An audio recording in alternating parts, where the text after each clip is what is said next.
বিবাহিত জীবনে কয়েকটি মাস প্রায় প্রতিদিনই লাউ শাক, কচু পাতা আর শুকনো আলু ভাজি খেয়েই কাটিয়েছি আমরা।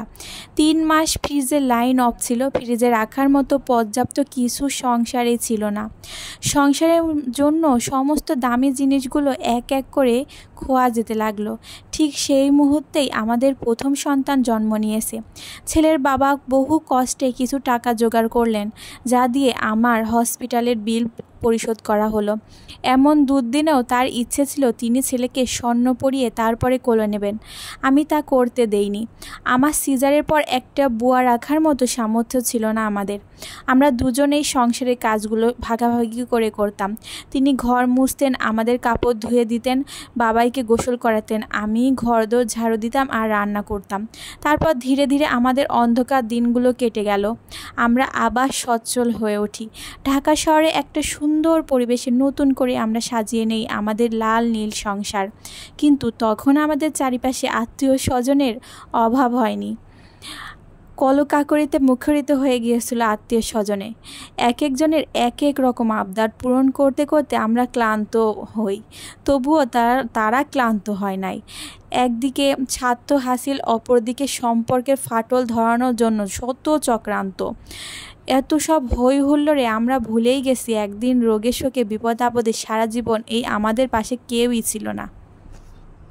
হ্যালো এভরিওয়ান, আসসালামু আলাইকুম। সাবিনাস স্টোরিতে আপনাদের সবাইকে স্বাগতম। আজকে আমি আপনাদেরকে একটা আপুর বাস্তব জীবনের গল্প শোনানোর চেষ্টা করেছি। আপুটার নাম প্রকাশে অনিশ্চিত, তাই নামটা বললাম না। আসলে এরকম ঘটনা অহরহ আমাদের জীবনে ঘটছে। কেউ কখনোই ভালো সময় পাশে সবাই আসে, কিন্তু খারাপ সময়ে কেউই পাশে আসে না। এটাই বাস্তবতা, এটাই চরম সত্যি কথা।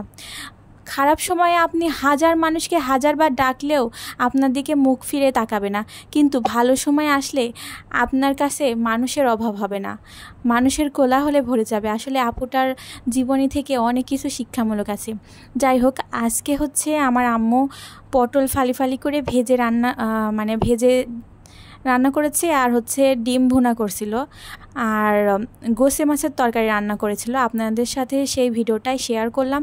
আমার কাছে কিন্তু পটল ফালি ফালি করে ভাজলে অনেক ভালো লাগে খেতে। আমার মনে হয় এটা দিয়ে 1 প্লেট ভাত অনায়াসে খাওয়া যায়, অন্য কোনো তরকারি আমার লাগে না। আপনাদের কার কার কাছে পটল ফালি ফালি করে ভাজলে ভালো লাগে খেতে অবশ্যই জানাবেন।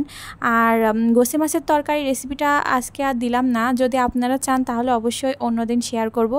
আর ডিম ভুনা করছিলাম, সেটাও সম্পূর্ণ ভিডিও আপনাদের সাথে শেয়ার করা হয় নাই, কারণ সবাই তো ডিম ভুনা কিভাবে করে জানে। এতক্ষণ আমার বকবকানি শোনার জন্য অনেক